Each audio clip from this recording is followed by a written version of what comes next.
Well, this is the final movie in a series where we're trying to help people get more value from their copy of gCADplus, getting more out of it. What we've done here is go into Tools, and we've clicked on Set Library Paths, and we're pointing to a My Symbols folder on the C drive. And I'll cancel from there. What we've also done is we've set the path to the templates by clicking on that dir link there. We set the path to a template. And in normal circumstances it would be blank except for just a scale bar that sits in there. So instead of having a number of templates that were delivered with gCADplus, we're doing one for a company called AW Landscape, and here it is, and I'll cancel from there. So that's the template we've started with, and we've just got that scale bar and a north indicator, and if we wanted to move the direction of north we would just explode, and that then leaves us the ability to just rotate the north around. So you need something like that in your template. What I've then done is start to draw the survey, the base information, and here we are. The template contains a number of layouts all done. Let's look at the A3 one.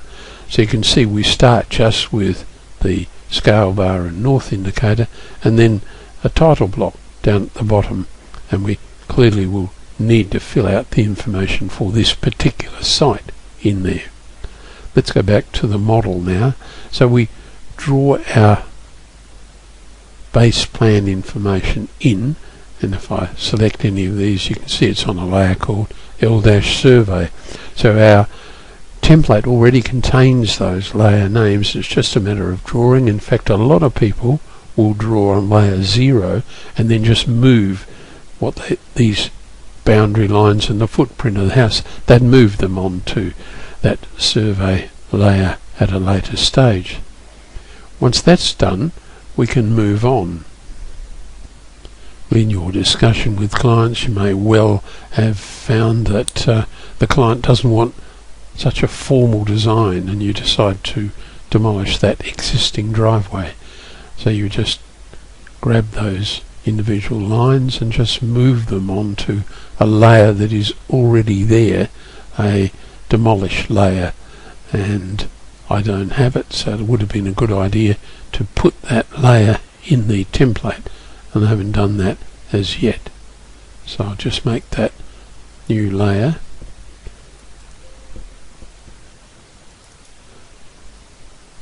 The template should have a whole series of layers that start with L-. The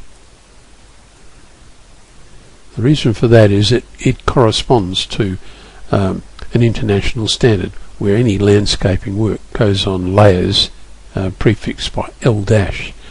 Electrical work would go ELECT- and so on. So it's a good system. So here we can now move them onto that demolish layer, and we can even turn it off. It's current, see the green tick? We can't turn off a current layer, so we do that and the demolish layer goes. Now we can get symbols for vehicles from our library, because if we go to gCADplus, library and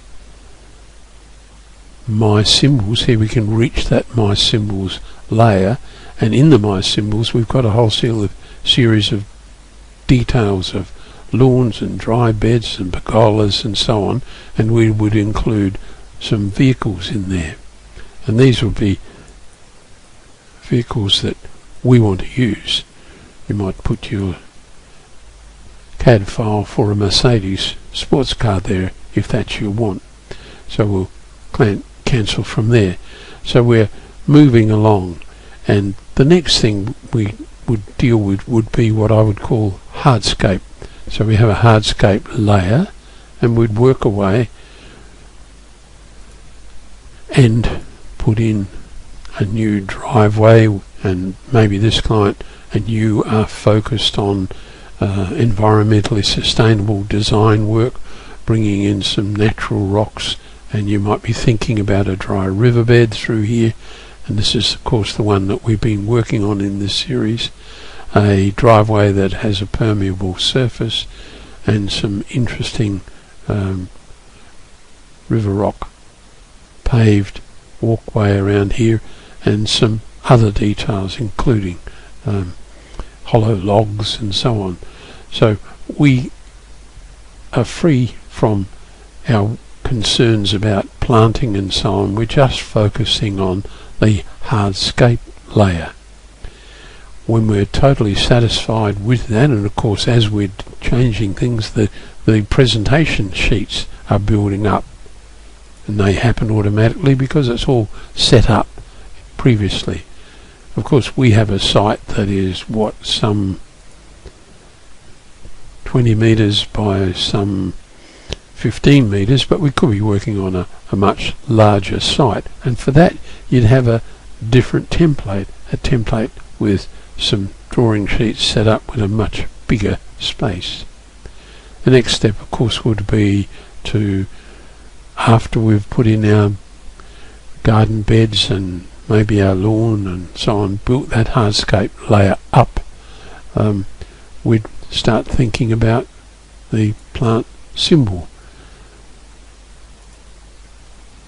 And so now the plants have gone in. I'll just turn our view to